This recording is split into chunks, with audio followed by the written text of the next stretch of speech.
Recording in progress. All right, let's get this thing going. You can see my screen right now, I'm assuming. But you're not showing screen, no. All right, hang on. We'll get there. How's everybody doing today? Hey, good morning. Yep, Hey. we're looking forward to this. All right, All right. there we are. Oh, geez. Just So, on the slide view. hang on, guys. No problem. I keep getting covered up here with restore. All right. Does that look right? That's perfect. Okay.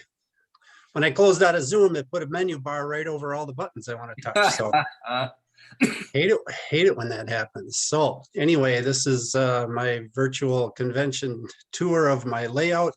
Oops, I should put my shirt on that I have.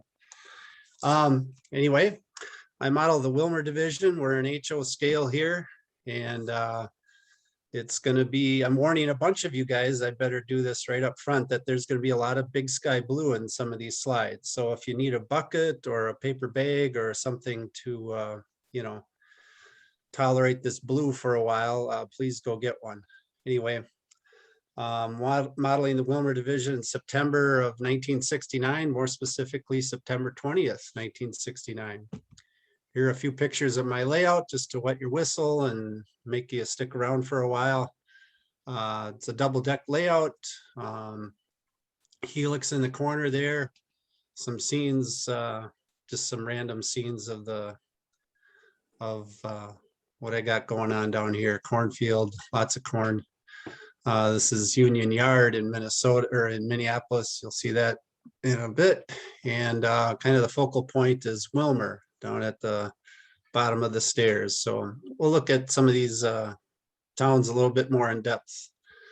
But the journey to Wilmer goes way back. I live in Appleton, Wisconsin, which is near Green Bay.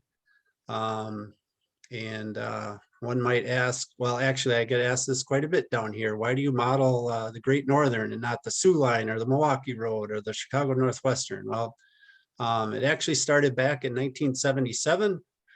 I attended with my mom the Train Fest in Milwaukee in November of 1977, and they handed out to all the kids coming in the door a postcard. And this is the postcard that I got.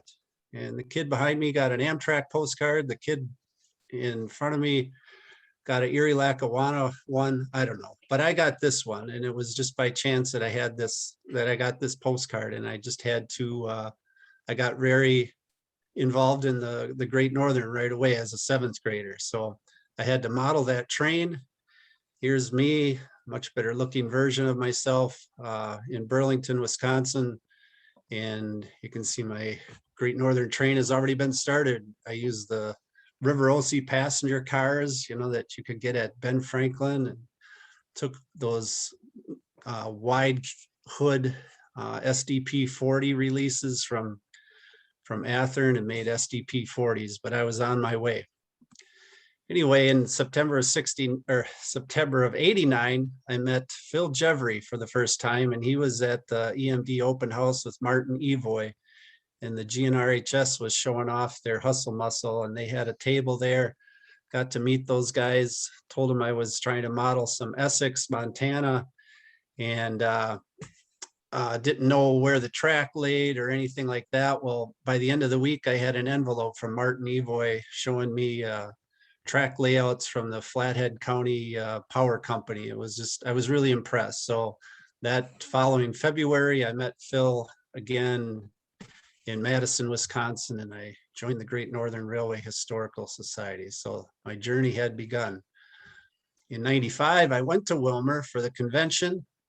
That was my first convention. I hardly talked to anybody. I didn't know too many people at all.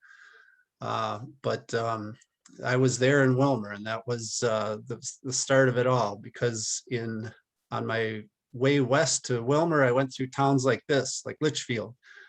And I really liked these towns. There was grain elevators, sometimes 2, 3, 4, sometimes.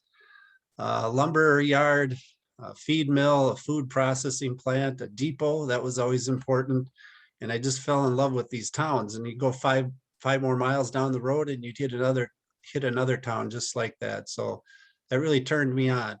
Besides, the Wilmer division had the passenger trains, had all 4 at this point, both Western Stars and both Empire Builders, of course.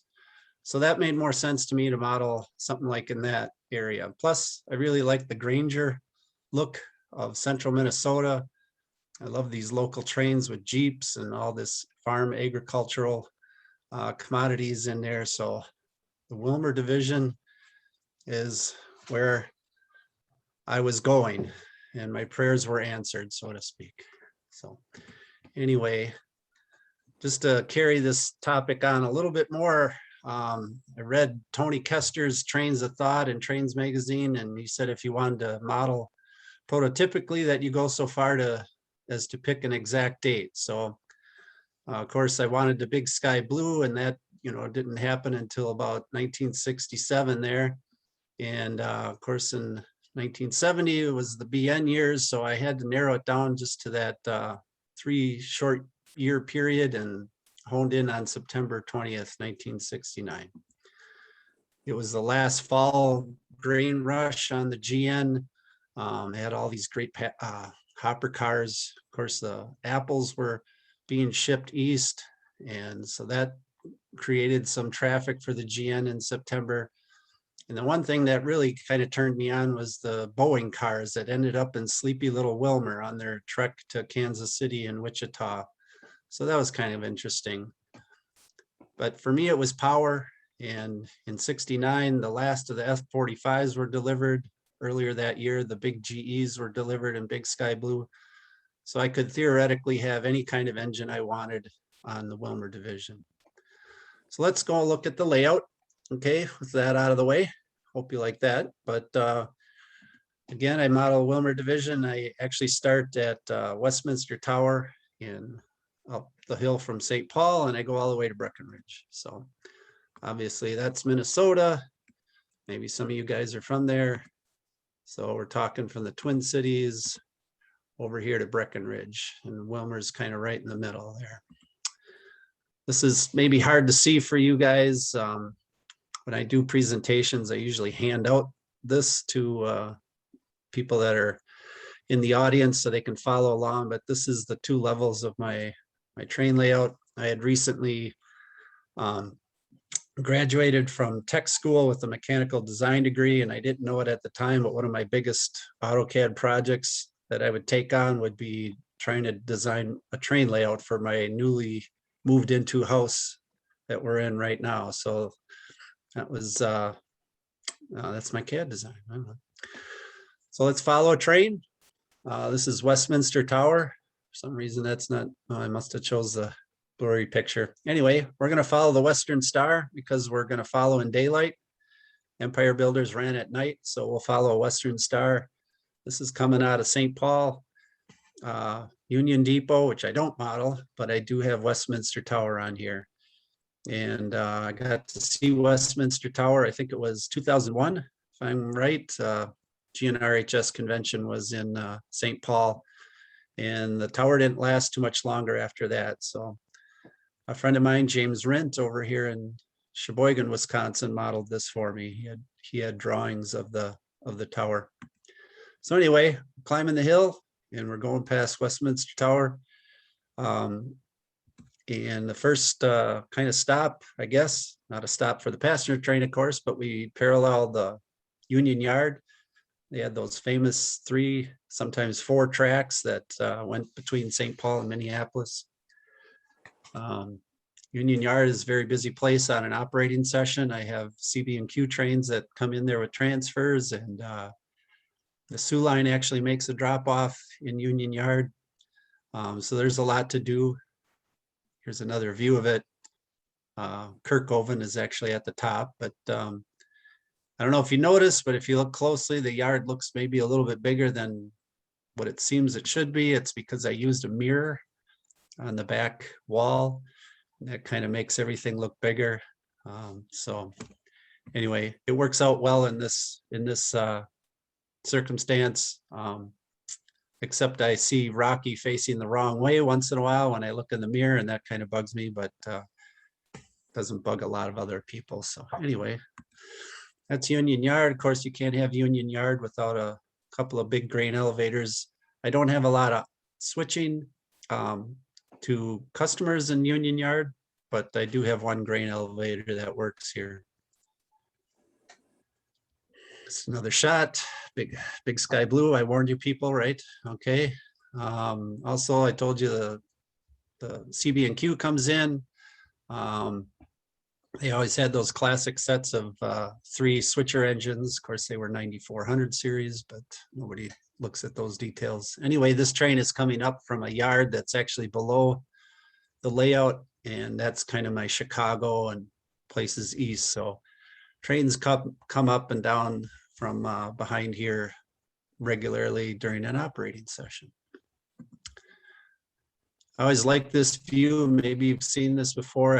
I apologize for not knowing the photographer, but it's just a shot that kind of, it's got the grain elevator, F units, late 60s, CB&Q power making their set out, even has the ore train in the background, which ran once in a while through this part of my layout, I guess. So I always like to try to mimic these views with pictures that I find in books.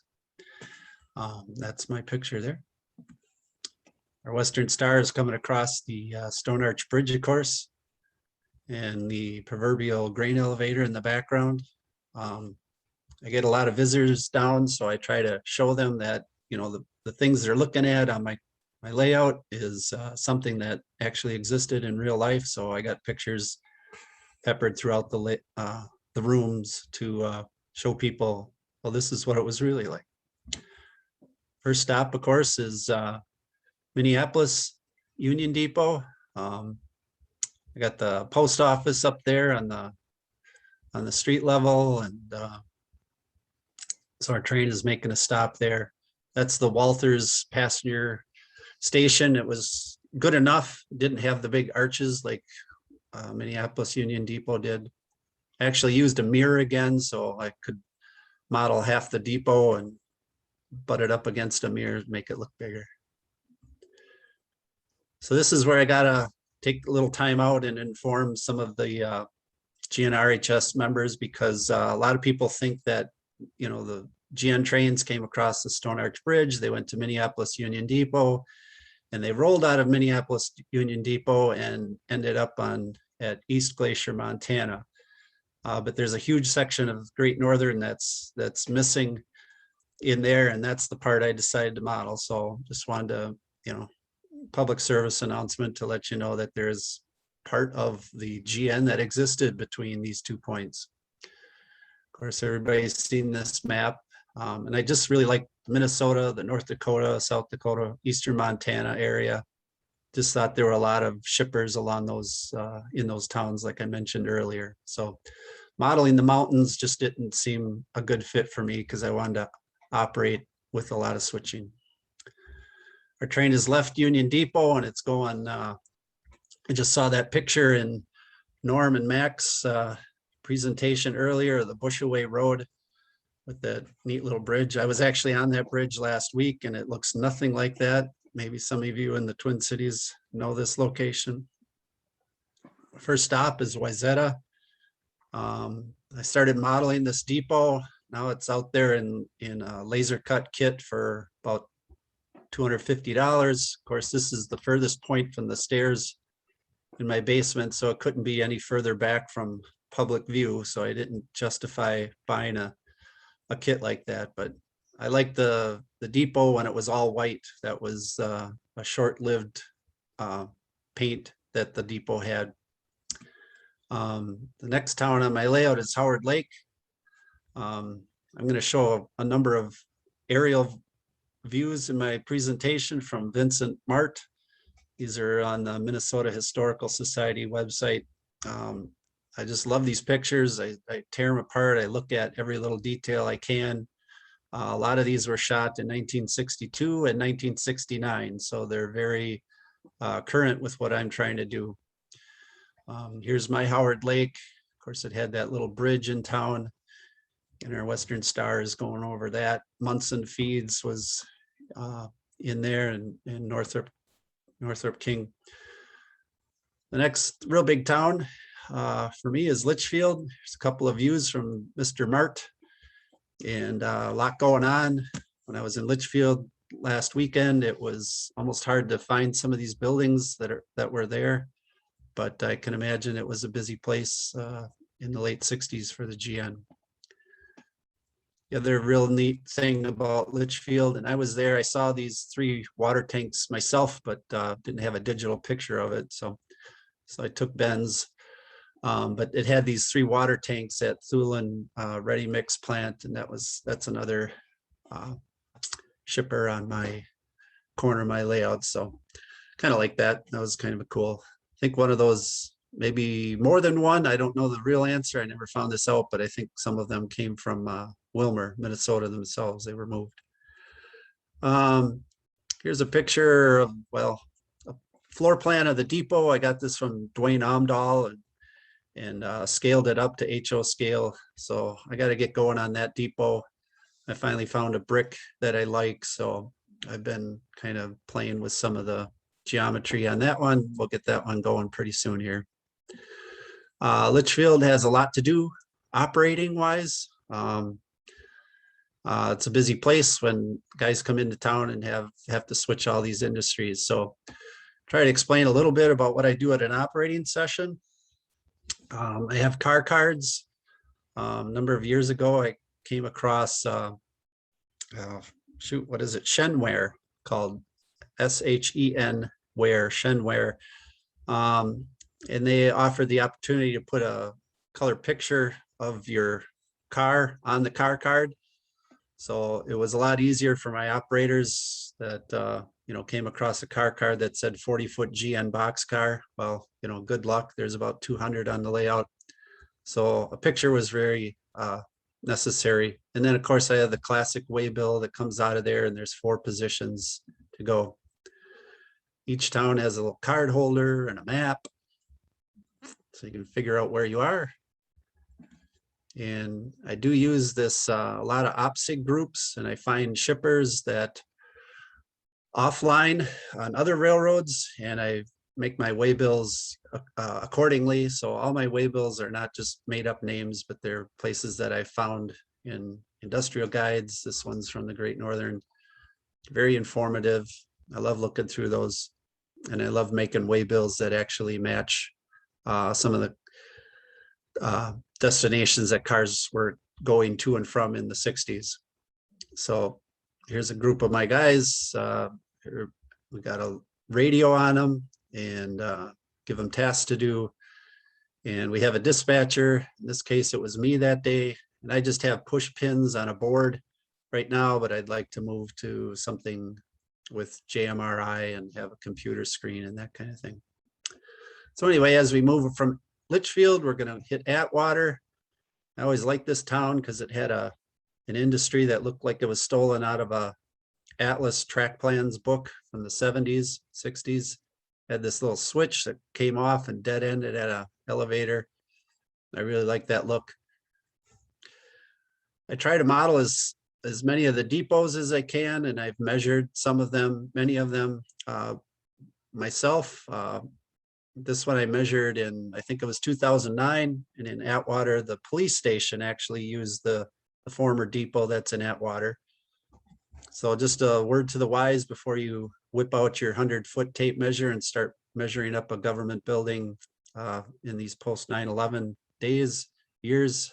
You should get permission to do that first, and I did, and got this result. Anyway, I really like Atwater. It's just a quaint little town.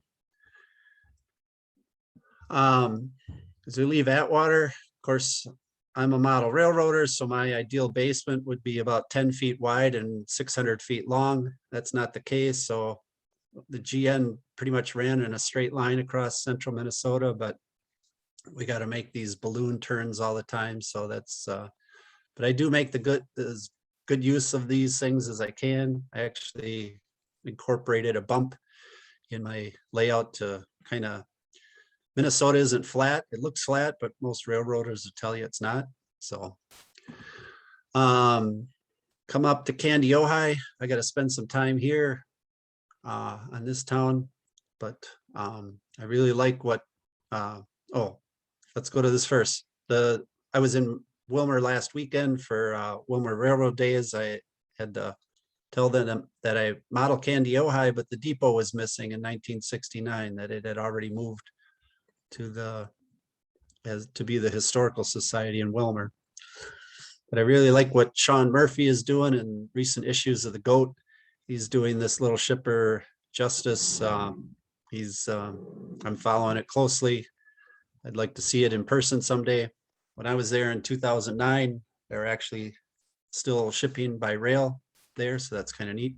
Of course, the wooden bridge east of Wilmer, you know we're getting close when you see this. I've spent many hours at this bridge, and that's pretty much what I get. No trains, a lot of birds. Sometimes I hear a cow, but I don't hear any trains. So, but not so on my layout. I get to put trains under the stone or the wooden bridge anytime. Here we see our Western Star coming into Wilmer. And now we're there. This is my depot of the Wilmer depot. This thing just got finished up a couple weeks ago, so I could display it last weekend. I also worked tremendously hard on the bridge, the First Street Bridge. The depot, I got the letters made from a engraving company, a place that makes trophies here in town, and I gave them the artwork for the size of the letters I needed, and the Wilmer that was kind of Art Deco, lettering. Gave them the artwork for that, and they cut them out, and it really made this depot come to life when I was able to put the lettering on there. Like I mentioned before, you come down the stairs and you see Wilmer right away. So it's a focal point of my layout. And it's a very, very busy place. On an operating session, I usually give this to two of my better operators. Here's the Wilmer Public Utilities and the freight depot and the bridge. Another view of the yard from this angle. The bridge was the bridge really kicked my butt. I had bought Central Valley Works bridge and thought, well, this will be a slam dunk. I'll just put a road instead of a railroad on it. But the more I started looking at the profile of the bridge, I wanted to make it look as good as I could, so that somebody that saw it knew, they were looking at the First Street Bridge. So a lot of hours spent in this trying to get it right, and it wasn't an easy task at all, but very happy with the results. There's a couple more views that I got from Jill at Candy, Ojai County Historical Society that actually showed some of the structure of the bridge, and was very happy to get that from her.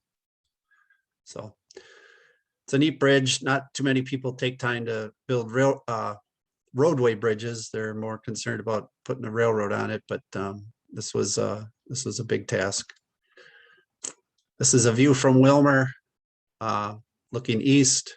Don't know the train, might be 83, but it was kind of funny that it was an SD-45 in the lead with two F-45s behind. Usually it was the opposite, right?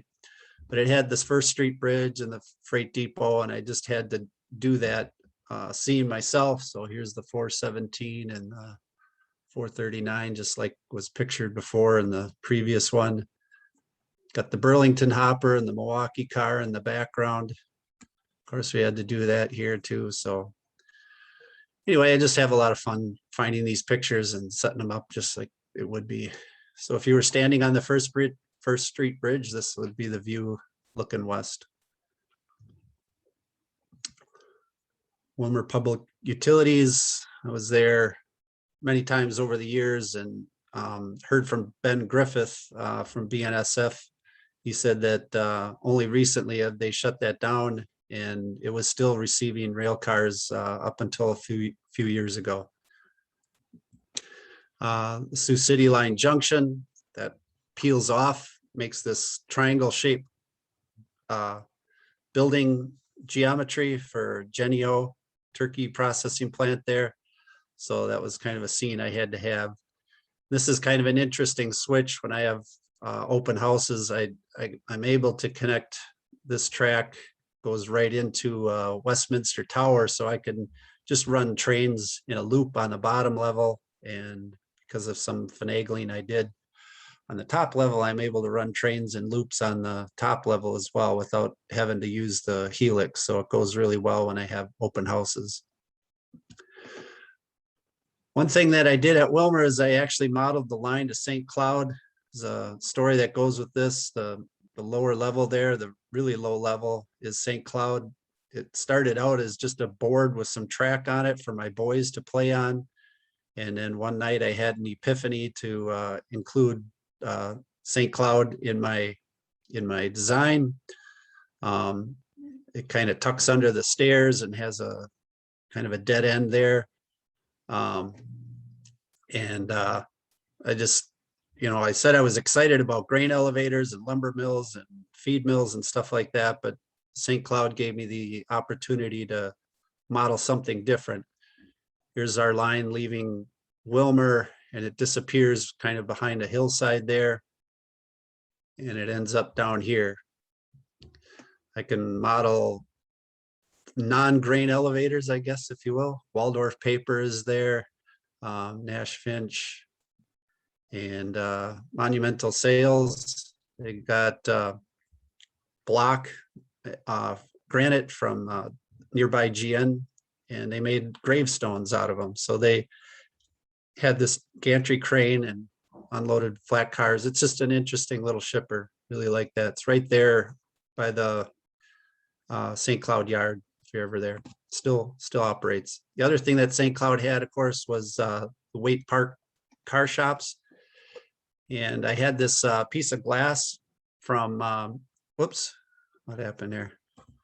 I had this piece of glass from a warehouse window, and it was slated to be thrown out. And I said, hey, I can make use of that someday, I think. So I brought it home, and when we got into this new house, it found its way into a bar. So I haven't done a lot of work here, but I wanted to get the Waite Park car shops in there, and that'll give me an opportunity to put fresh painted big sky blue cars on the layout without any weathering. And I don't know, just make a little neat operation there. Here's an overhead shot of the existing building with the gantry crane sticking out the end there when this was taken, and then the paint shop right in front there. Anyway, another kind of a COVID project, I guess, if you will, is wanted to model GN's potash train that ran in the late 60s. I always saw these little articles in the employee goats and annual reports, and I just really felt a strong need to have this train on my running across my system. Some years later, I came across this picture. This is in Wilmer, of course, and here shows the potash train going by. And I don't know who took this picture either. It was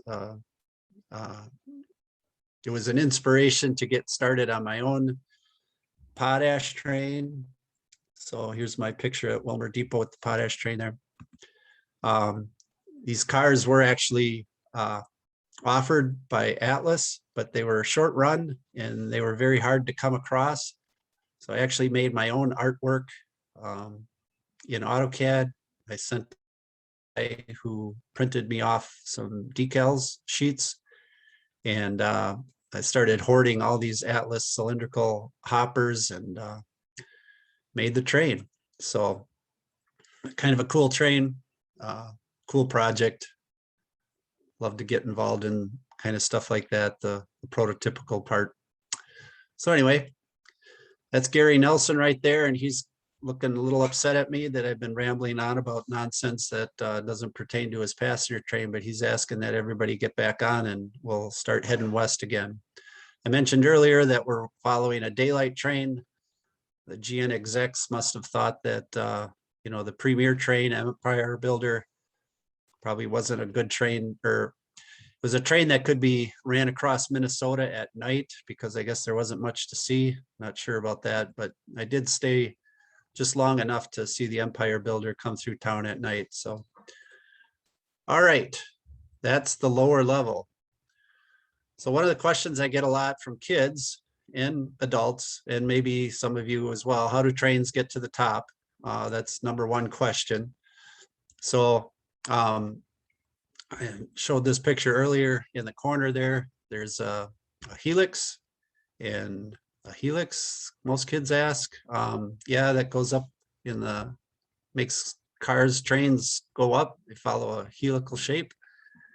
And just some views here. And inside my helix is where the dispatcher sits. And he goes in there, and then we have a door that locks so he can't get out. So it's kind of that's how you become a dispatcher.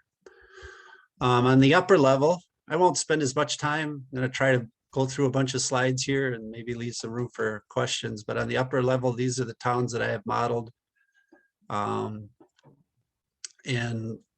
I'm getting a little bit more pickier when it comes to modeling towns, and the bar has been raised. So I'm trying to find more exact buildings and get to a better technique that helps me model these towns a little bit better than I did on some of the lower stuff.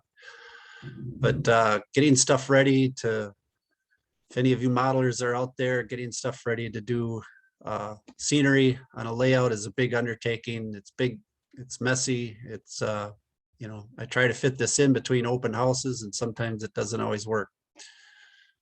Besides, I'm out of true Great Northern ballast. Here's my kids loving every minute they get to spend with their dad. But when they were younger, we went to Granite Falls. I went there with a spaghetti strainer, and they sifted gravel in the parking lot right there at Granite. And that got me my Great Northern ballast that I used on the lower level, and I'm out. So I need to go back, but I don't think my kids are coming with me. This is Kirkoven on the top. These are actually photos of the real elevators there, and I just put them on some foam core board, and that's what's serving as the elevators right now. Benson, of course, I'm in the late 60s, so I'm going to have that other depot, not the brick depot that sat in town. So Benson needs to get some work done. Hancock is up on the top level. Morris is a big town as well, sits above Litchfield. Got some work to do there. Herman, that unfortunately ended up on a curve, but it keeps operators from bumping into each other, because some of my operators are big fellows.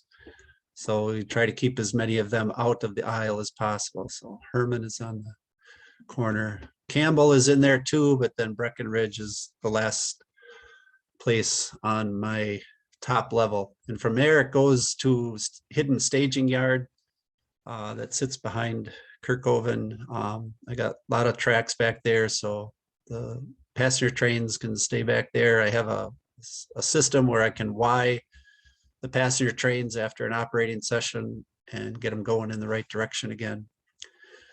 I was just going to show some pictures of the top level, that it's not all unscenic. There's some stretches where I've got some neat little scenes up there. This is the Sioux Line Junction near Tinta, in the interchange track there. Just a neat little scene. The opening slide is from that. I'll show that again later. Some bridge scenes. I explained to some people last weekend that Hustle Muscle was an engine that still existed in Duluth. I'm assuming most of you know that. Here's a scene that I spent some time on. It's only it's about 7 3/4 inches wide. So it's a very narrow scene, but was able to do some tricks with posters that I had printed off, and created a gravel road. There's a little triangle shaped piece there that makes the road look like it's going off in the distance. So this is a very narrow scene right here, just outside of Breckenridge. Of course, I mentioned the Sioux Line crossing.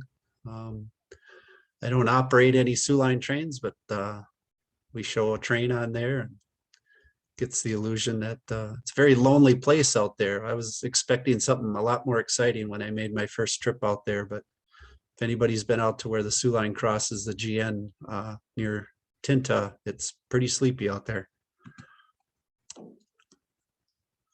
Here's my brass GP30 being passed up by an Empire builder in Breckenridge.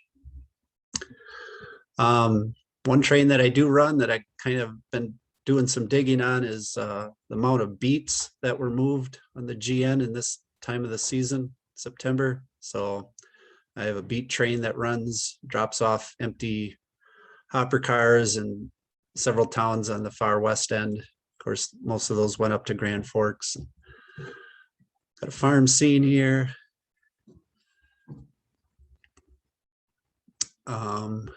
Here's the Sioux Line crossing. My NW5 is a brass model that I reworked with a lifelike chassis, and I worked that engine pretty good. It runs very nicely. Just another scene up from the top level in a roadway. I don't know, just some pictures here. We'll be getting to the end pretty quick. Here's my NW5 working work train that I modeled. Flat car and the crane. Didn't realize that the crane was actually offered by Walters, so I went ahead and painted one myself. So anyway, that's my Wilmer division layout. And the depot I showed earlier that sits down at the front, very, very happy with the way this turned out, and it was received pretty well at Wilmer Railroad Days last weekend. That was pretty fun. Just wanted to real quick kind of go over some of the other things I get involved with. I mentioned I have a lot of open houses. I also bring, so my job is I'm a maintenance man at a school, at a parochial school, but it's a good sized school. And so I bring the kindergarten class down to see my trains in May, and they get a big kick out of that. So we had a lot of fun with this last spring. The spring before we couldn't do it, but here's last year's group when they came down. So I tell them a lot about railroad safety, and tell them that their teenage brother and sister shouldn't take senior portraits on train tracks, and we talk about a lot of things. So, but they have a lot of great questions, and some of them I actually can't even answer, don't even know where to begin, but we have a lot of fun with it. Another big open house I had that kind of really jump-started my whole layout was back in 2010. The National Model Railroad Association brought a bus up from Milwaukee, and I had a number of people here that got to tour my layout. That was a big, exciting moment for me. And actually a couple months later, in the September 2010 issue, I did get a picture in Model Railroader magazine. My good friend Dave Rickaby took the picture, and that was just, I don't know, it's kind of neat to see. But actually, when I looked at this picture, I go, oh my goodness, that was about the only scene on my layout that was done at the time he took that. I got so much done since then. Here's that picture that ended up in the Model Railroader. I also have a Facebook page. Maybe some of you out there are on it. I got a few friends anyway. And I kind of keep them posted as to what I'm doing on my layout, things I'm modeling, painting, building, attending, whatever. It's kind of fun to share ideas and get connected with people that way. I just find the Facebook groups is a really cool way to stay involved with the hobby and all the other aspects that it has. I mentioned earlier that I bring kids down here for a tour. Well, in 2020, when everything shut down, there were no field trips for anything for any of the kids. So I decided to make a video for the kindergarten kids. And one thing led to another, and it actually ended up a bigger project than I thought. And I kind of made it for all the kids at my school because none of them were getting out for field trips. So they had a lot of, I had a lot of good response from my kids on this, and they learned a lot about me and who I am. And I could be a little goofy sometimes, and it kind of showed up in this video. So I would, encourage you to check it out. Just simply key in Wilmer Division in YouTube sometime, and you'll find me. You'll get to see some video clips from my layout, which I wasn't really able to show in this. I didn't know how they'd turn out.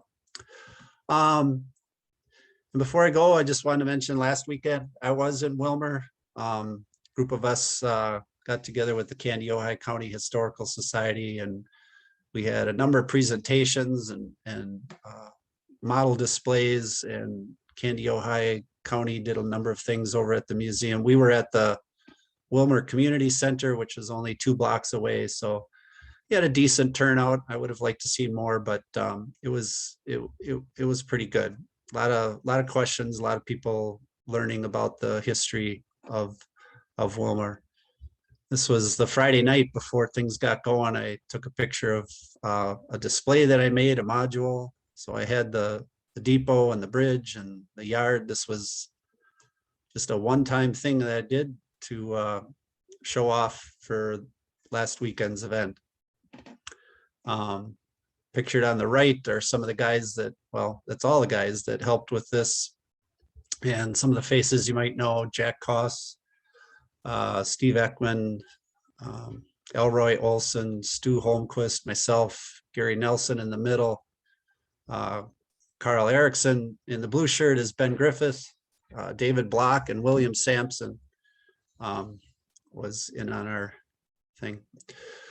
So I guess that means I'm at the end, and I can ask for any questions that you might have. I'll send it back to Tom. Well, that was a wonderful presentation, Joel. Thank you very much. Well, it was a lot more video, a lot more to see, and I didn't want to read from slides. Showing off a model railroad is, visual. So kind of whipped through a lot of slides there and didn't delve into a lot of history, but there's a lot going on down here. Yeah, we'll have to plan a visit up your way one of these years, and Yeah, one of these years, right? visit in person. Yes. All right, I'm looking forward to it. Yeah, so are we. Dan, Can you put the, any questions? Tom, can you put the contact information slide back up there again? Oops, hang on, maybe I'll do that myself. Oh, I just took it down, didn't I? As far as the comments are concerned, there's not a whole lot, but obviously great presentation, which I have to agree with. There was lots of interesting things to see. Love the old photos too, and how you're incorporating those into your current build. Ron Farrell says nice prototype modeling work too, which I have to agree. That's got some fantastic stuff going on. And one person here says beautiful job of the Wilmer Depot as well. Thank you. That's all the comments we've got. Yeah, I actually made, so in 2010, when I had the NMRA convention here, I had to get something done on that depot. So I put kind of one side together and the two ends, and it pretty much sat like that for 11 years. I didn't have the trackside depot of it done, and I just really sat down with it about 6 months ago and started looking at all the details that were missing from that. So in a depot that I thought was about 80% done, I found out it was about 10% done. And so there were a lot of hours stuck into that in recent months. So. Joel, this is Mac McCullough. Hi, Mac. You showed a picture of that freight train with the 3 45s. At that time, that would have been 97 and 82. It always got the premier power. And I saw that train every day on the other end of the railroad. And it was always Nice. the big SDs or Fs, but they were all 45. Yeah. Yeah. No, that when I started modeling down here, those of you that are modelers know that Athearn came out with their Genesis line, and they included the F-45s in that Genesis.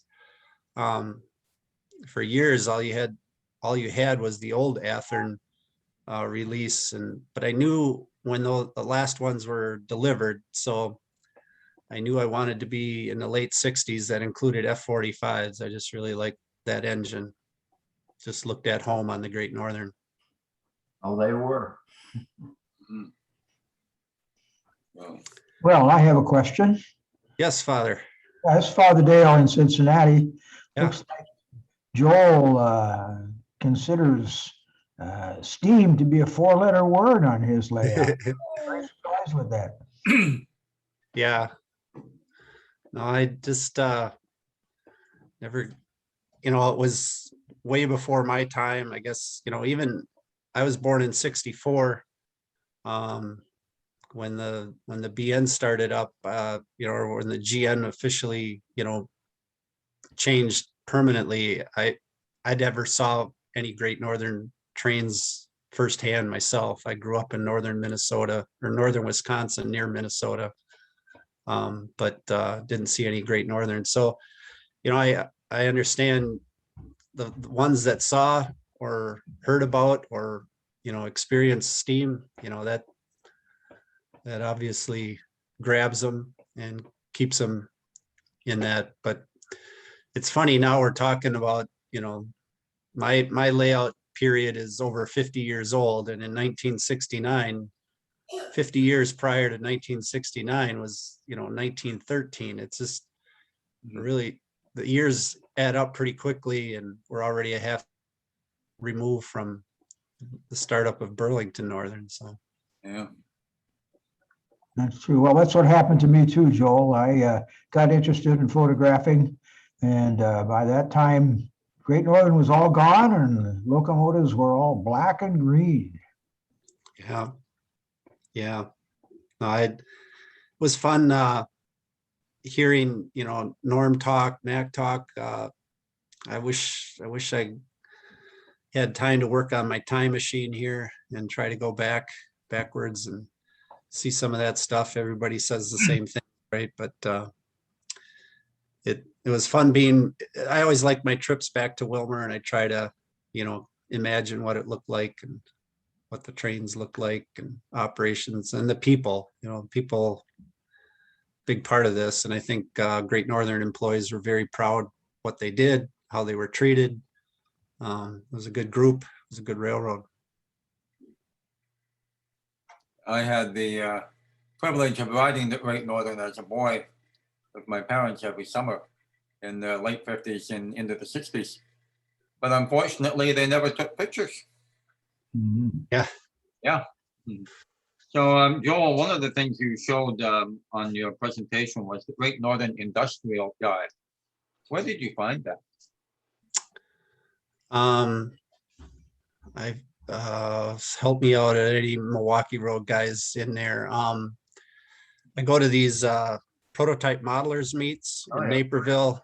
I thought I saw Bob Hanmer, his name pop up earlier. I don't know if he's still on. Tyrone Johnson, a couple of the guys that I usually see down there. I Joel, picked it's up Ted that Schnepp. It's Ted Ted, Schnepp. yep, that's the guy. I Rails remember Unlimited. Ted. Thanks, Rich. I think that's who said that. Yeah, that's where I picked that up from. And you go down to these things and you have a wad full of cash or whatever, and Yeah. of course you got to eat, and they have a kind of a selling vendors and stuff like that. It was pretty hard to drop the money I did on that industrial guide, but it was really helpful. Yeah, Actually, I would love to find one of those. All right. right. Any other questions? There was one more comment, and it was from Good. Robert saying, is there an updated schedule? Although I'm not quite sure what the context is there, because it's been a few I minutes. think he's talking. So I got a couple, I don't know if I'm still on here. Yes, you are. Okay. There was, I got a couple of emails I posted on my Facebook page that I was going to be on at 11 o'clock, and a couple of guys chimed in, hey, you're not supposed to be on at 11. You're supposed to be on at 1 on Sunday. So I showed them the updated time card, and I think a lot of people are taking what was printed in the GOAT, the September GOAT, and running with that. So that's, I think, what is meant by that comment. So, Okay, and there was another question is, does your Wilmer Depot have any details inside the building? it does not. It does not. There was a period of about a week where I struggled with that. And of course, I didn't know what any of the rooms looked like. So I just gave up with that idea. I took a piece of acetate clear plastic and I painted it black, and I cut out little squares and I blackened all the windows. So you can't see the nonsense that's going on inside. So no, actually, just real quick, last weekend, well, Phil Jeffrey's son, Mark, works for BNSF, and he dug into the BNSF archives, found some floor plans of the Wilmer Depot. And I finally got to see what the inside of the depot looked like, when it was built. So that was pretty interesting. And another thing that I forgot to include, one of my pictures showed William Sampson from the Twin Cities. He just finished up a YouTube video where they do walk through the Wilmer Depot with Gary Nelson and Jack Koss. I failed to put that in my presentation. I apologize to William, because I think that's a really neat piece of video that he did. But they got permission to go into the depot and walk through. It's been extensively remodeled inside, so it doesn't have the same room layout as it used to.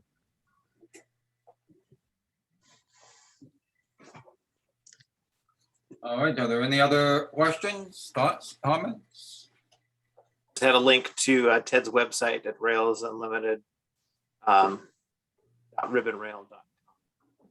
See the chat, Okay. you can see the link. Yeah, Ted Schneff, whatever. He's got a lot of interesting stuff. He's a big Milwaukee Road guy, but he carries a lot of really good books, and I don't know where he comes up with some of this stuff, but I always like seeing him at train shows, pick through all the boxes underneath the tables. So appreciate all the nice comments, guys. Tom, thanks for putting this together. Any of you other officers that are out there, thanks for everything you do for the society. It's really appreciated. Thank you, and thank you very much for an excellent presentation. We very much enjoyed that. Oh, good. I'm happy. Thank you. You're welcome. All right, so if there are no further comments, we move into our lunch period. And Joel can stop screen sharing when he. Oh, I'm sorry. No problem. How do I? Mhm. No, I don't want to share. Sorry. Stop. How do I stop? Probably up at the top of the screen Yeah, where there should be a red tab that says stop there. There we go. Sorry, guys. No problem. Well, thank you, everybody. We now move into our lunch period for 1 hour. So we return at 1 p.m. and we have Rich Ramirez doing his first of 2 presentations. So have a nice lunch, everybody, and I will put up the screen for the lunch break. See you in an hour. See you all in an hour.